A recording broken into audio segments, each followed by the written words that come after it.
وسلمت وباركت ورحمت على سيدنا إبراهيم وعلى آل سيدنا إبراهيم إنك حميد مجيد। मुहज्जिस मोहतरम दोस्तों बुजुर्गो अल्लाह वाला मुत्ताकी परहेजगार भाइयों बाबाजीरा, आज अल्लाह ताआला अशीष दया अशीष मेहरबान যে আমরা কে কথাতে ছিলাম মহান আল্লাহ রব্বুল ইজ্জত আমায় আপনাকে এমন একটি পাক ও পবিত্র উরসুকুল মজলিসে আসার এবং বসার তৌফিক দান করেছেন। সেই মহান মাবুদের দরবারে, সেই মহান স্রষ্টার দরবারে লাখ লাখ কোটি কোটি শুকরিয়া জানিয়ে সকলে বলি আলহামদুলিল্লাহ।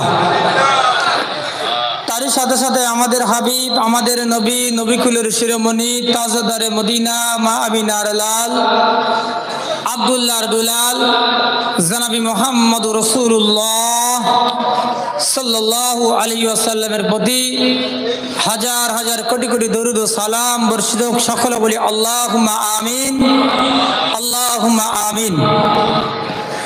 ভাই, আমি কোনো আলেমও নই, আমার মধ্যে তেমন কোনো এলেমও নাই, তাকওয়া পরেজগারি নাই, শুধু কেবলমাত্র কামেল মুর্শিদের হুকুম হয়েছে। তাই আপনাদের সম্মুখে দাঁড়িয়েছি। আপনাদের জানা কথা শুধুমাত্র কয়েকটি কথা আলোচনা করব। বলার মধ্যে, ভাষার মধ্যে যদি কিছু ভুল ত্রুটি বেয়াদবি হয়ে যায়, খালেস আল্লাহর রাস্তে আপনাদের সন্তান হিসাবে, ছোট ভাই হিসাবে ক্ষমা করে দিবেন। ভাই, আমরা প্রত্যেকে জানি যে আজকে আমরা জামানার পীর, জামানার মুর্শিদ সুবি আজানগাছি রহমাতুল্লাহ আলাইহির জন্মভূমিতে আমরা এসেছি। সুবি আজানগাছি রহমাতুল্লাহ আলাইহি এনার সামিয়ানার নিচেতে এসে আমরা কি শিখতে পেরেছি, কি জানতে পেরেছি, কি বুঝতে পেরেছি। আমরা আগে অন্ধকারের মধ্যে ছিলাম, আর পৃথিবীতে আমরা সবাই মানব জাত হিসাবে এসেছি। সবাই আমরা মানুষ। এই মানব জাতির জন্য আল্লাহ তাআলা প্রতিটা মানুষের জন্য একই আদেশ, একই নির্দেশ করলেন।